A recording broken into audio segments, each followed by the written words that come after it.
Yo, what is up, gamers? It's Sebastian here, coming to you with a competitive first-place Spirit Summer deck profile. Um, I took it to locals, I won, and since locals is the highest tier event this format, that means it was the highest tier event I could have taught, and I won. So I'm here to profile the best deck, Spirit Charmers. So this is the token I play. And then I play one Witchcraft to go in the Ruru. This card is really nice at protecting your board. Then I play one Fire, one Earth of like the new level 5 dudes. This card's really good because you can summon these from the deck, and like with their own effect, which is really insane.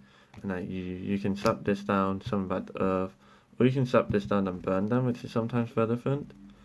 These are both really good. And then I play two Authors, two Familiar Possessed Authors, because I got one, like with the structure deck, like as the bonus variant art, so I play two of the Author. And then I play one Heater, and like Earth and Fire are the best attributes because of these cards. And then I play one Wind and one Water of the Familiar Possessed. These are all broken 1850 beaters, which is really good, especially in the mirror match. And I play like one Fairy Tale Sleeper, one Fairy Tale Luna, one Fairy Tale Weather. Again, these are the small 1850 beaters. These cards are really good. They have a lot of attack. And if I play one Dark Doriado, the scale effect is really relevant, giving like my monsters more attack.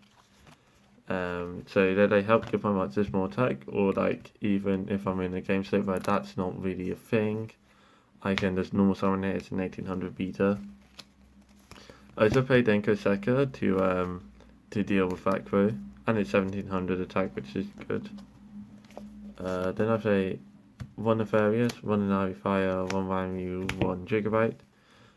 Because of the bonus, like these cards, because of these two cards, these two are the best extenders, but like these other extenders are also pretty good. 1500 beaters, that's like quite relevant. But yeah, just nice extenders in general. And then like we play Effect Radar as a hand trap. Witch of the Black Forest as a combo piece. So like let's say you open Nefarious and Witch, you normal summon Witch, special summon this, send them to grave to summon this from the deck. Witch gets a search, and then you can summon it back with this effect. And yeah, it's wacky and insane, and Witch is really good here. And because it's a spellcaster, you can protect with Witchcraft to go on Ruru if you need to. And then I play like one Wind, Fire, Water, and Earth of the like main charmers, because these it's important to have the names. Like you need the names if you want to summon the familiar possessed from deck. So they're sort of like useful for the names.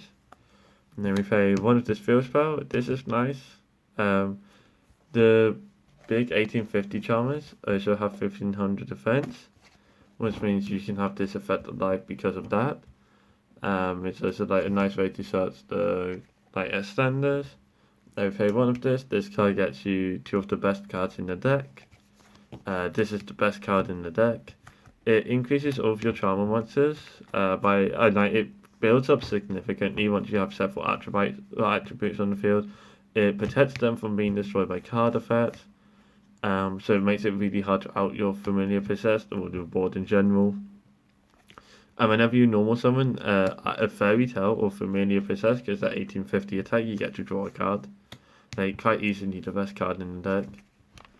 And then for like offensive cards to like deal with my opponent, I play one Raigeki, one Dark Ruler No More, one Book of Eclipse, and one Twin Twisters. And I sort of like extenders. I play Spellbook of Knowledge, I play Telfoin, and then I also play a Secret Village. This card is like sometimes quite nice for the mirror match, because you can stop them from having spellcasters. Then for the traps, I play One Possessed Partnerships. This is like third best card in the deck. This card is insane. You special summon a 1500 defense spellcaster, so like this or one of the smaller spellcasters, one of the smaller charmers. Summon it, and then if you control 2 different attributes, you pop a card. And that's just insane.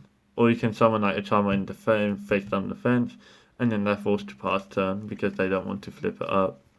Especially if you have Unpossessed, which stops your charmer monsters from being destroyed.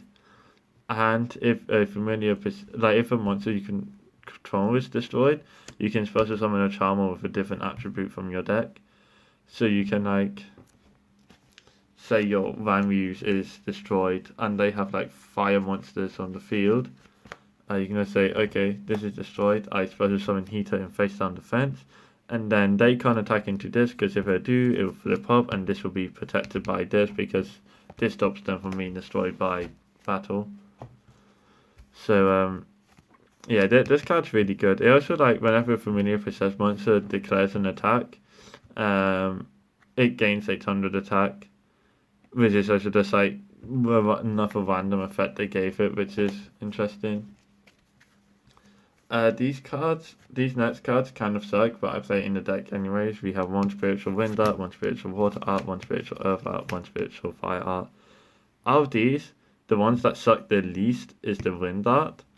But these all kind of suck because you don't play enough attributes for them. And then like Dimensional Barrier kind of sucks for the mirror match. I know it's not a good card in general, to be honest.